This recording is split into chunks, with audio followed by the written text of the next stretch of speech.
Mais c'est assez rare et donc c'est une bonne chose. L'objectif pour le Grand Conseil coutumier, c'est de réunir toutes les associations amérindiennes, en tout cas un maximum. Toutes les associations ne sont pas présentes aujourd'hui, mais il y en a un certain nombre. Et pour se connaître déjà entre nous, pour connaître les différentes activités et actions qui sont menées au sein de ces associations, et que ces associations se rencontrent, puissent échanger et se renforcer et créer un véritable réseau associatif autochtone en fait.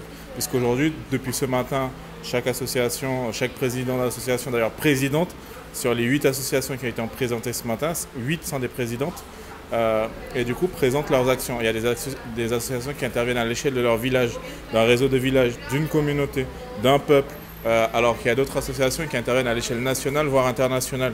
Et les choses se complètent. Et au fait, aujourd'hui, l'objectif du Grand Conseil coutumier à l'issue de ces rencontres, c'est qu'avec ce réseau un peu plus, qui se connaît un peu plus, on puisse véritablement mener une stratégie à l'échelle à la fois régionale, nationale, internationale, pour, encore une fois, lutter pour les droits des peuples autochtones. Ce rassemblement est très important pour nous de se présenter aux autorités coutumières, puisque en même temps, concernant Ilupawa, c'est une jeune association qui est là pour faciliter l'émergence de projets au sein de la communauté par la population amérindienne. C'est pouvoir amener la population à parler de soi, à faire émerger des projets pour elle.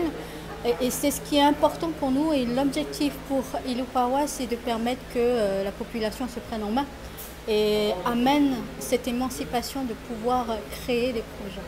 Pour les populations autochtones, parce que ça permet d'avoir une visibilité déjà sur les associations qui représentent les peuples autochtones, les différentes communautés. Ça permet aussi de dresser un petit peu le bilan et de savoir quelle est la spécificité de chaque fédération, organisation, association. Voilà, c'est très important aussi pour rappeler aux personnes qu'une unité entre les différentes communautés via les associations, via les personnes, les civils, etc. est très importante.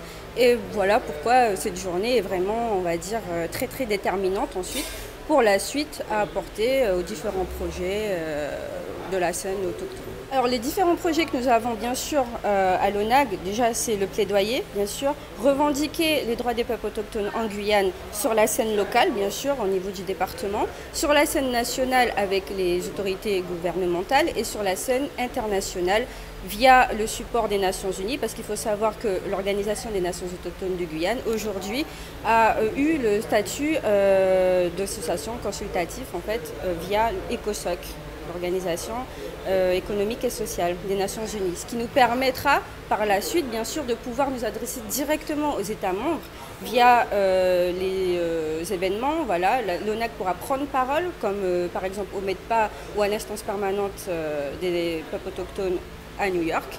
Et ça nous permettra aussi, si vous voulez, de pouvoir continuer les partenariats, la collaboration avec les autres associations et de pouvoir revendiquer au mieux les droits des peuples autochtones en Guyane.